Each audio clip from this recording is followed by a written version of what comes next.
Nagbabalik ulit tayo sa panibagong video. Nakakamiss uling gumawa ng animation at mag-share sa inyo ng panibagong kwento. Today ay pag-uusapan natin ang pinaka nakakainis na ugali ng mga Pilipino. Siyempre, iyan ay yung Filipino time. Taas-taas nga yung kamay dyan ng mga mahihilig sa Filipino time. Stop it. Get some help. Dami Wait, Kuya Tonyo, ano ba yung Filipino time? Alam mo, isa ka sa pinakaswerte nila lang kasi hindi mo pa alam o hindi mo pa nararanasan to. Filipino time.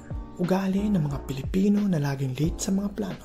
Naranasan na ba ninyo na kalahating oras na kayo nag-aantay sa mga tropa nyo tapos lagi pang sasabihin sa chat, on the way na ako. Or, malapit na ako, nasa may bantang ganito, ganyan na ako.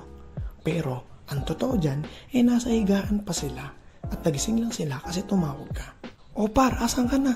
10 yung usapan natin, 10:30, wala ka pa. Nandito pa ako sa may kanto, pre. Malapit na ako, wait lang.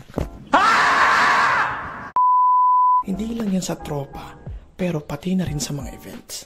Mabibilang ko lang ata sa kamay ko kung ilang beses nagsimula yung mga events sa school ng tamang oras.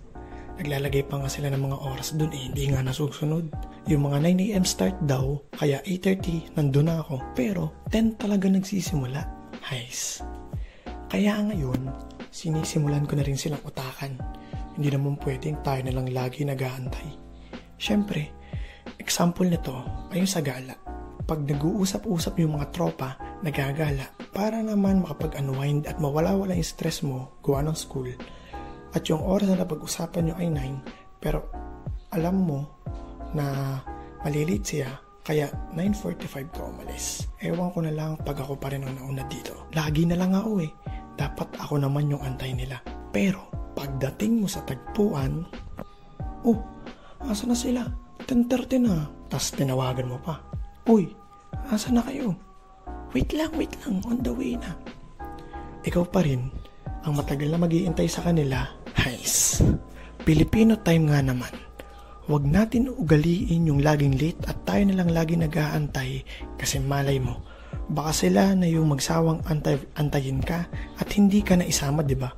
Pag sinabing 9, dapat 8:45 or 8:50 nandun na tayo para masayaan lahat. So, hanggang dito na lang muna yung video natin. Maraming salamat sa mga namanood. We are back. Kita-kits sa susunod na video. I miss this. Tonyo Animation. Out. Hi. Hello guys. So, thank you sa mga nakaabot sa dulo ng video na to. After 2 years, nakabalik na tayo. Wow. Hindi ko naisip yun na magagawa ko pa ulit ito. Kasi naging busy lang talaga ako. At sorry kung itong first video natin na pagbalik ay parang medyo rusty pa ako. Parang naninibago ulit. Pero don't worry. Mag-i-improve tayo. So, kita-kits sa susunod na video. I will never let you down, guys. Sama-sama tayo dito. Tonyo Animation. Out.